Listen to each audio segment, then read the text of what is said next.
name is Laura. I work for Henkel DX. I started working there in October. I'm building the first user experience and user interface team, and we are currently 5 people, and soon we are 7. My background is I'm a user experience designer since I started with my first job, first on the agency side.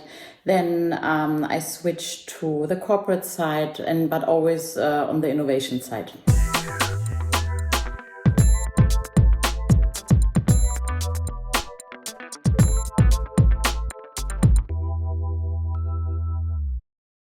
For me, a part of a job of a user experience designer is the exchange with others and to look at what others are also doing, because in the end it's a big community that really tries to improve the way users behave with the things we create. And the more input I'm getting, the better I can also be at my job. So this is one part, and the other part is that I like to work also with other UX designers, and also sometimes apart from your everyday work life. And this gives me lots of inspiration. And the third part is that I really like to give back to the community, because I think we are all doing this job to really improve lives, and being part of a community here is vital, yeah, for all of us.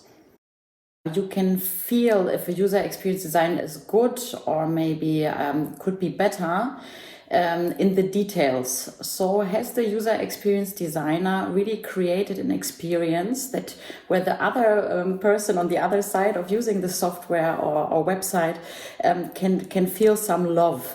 So does it really contribute also to the emotional state of the user? And for me, this is something exceptional, and I think we will see this a lot coming. I give you a smaller example. Yeah, so if you really pay attention to an error message, if you make it fun, if you put some effort into micro interactions, so how does the software behave together with me, and can we learn from each other? And I think this will make a key difference and also give you a competitive edge. So this would be one part. Another part would be that I pay a lot of attention to text in general, because when we hear the term user experience design, and always when you hear the term design, you always think about the visual, but not about everything that's actually creating the design. And for me, it's equally important how the text behaves. So what's in the button? What does it say? Can the user be guided properly? How does the software speak to me? Because maybe I don't want to speak to a software, I may want to speak to a friend. So in this case, for me, UX writing in general is a key criteria. And another criteria is the balance, the balance between reusing certain elements that users have learned over time and really creating something exceptional. And by exceptional, it could also be that the team properly understood the use case, properly understood the pain points, and simplified the solution so that it gets really efficient for the user to get to the goal. And I think these are a very important criteria, at least for me. Yes. So for me, what I really also love is the B2B space and simplifying in a B2B manner, because to understand the user in a B2B context can be quite difficult. First of all, you don't necessarily have access to them, or they work in factories, have a very busy everyday life, don't have time for interviews. So we at Henkel recently optimized a scanner, for factory workers. So when goods are incoming, they need to be scanned, and the procedure was not going super well. So then we interviewed the users, we shadowed them, we went into an iterative process together with them, and now the scanner software got super easy for them, and they like it. So this is maybe one thing that I find extraordinary.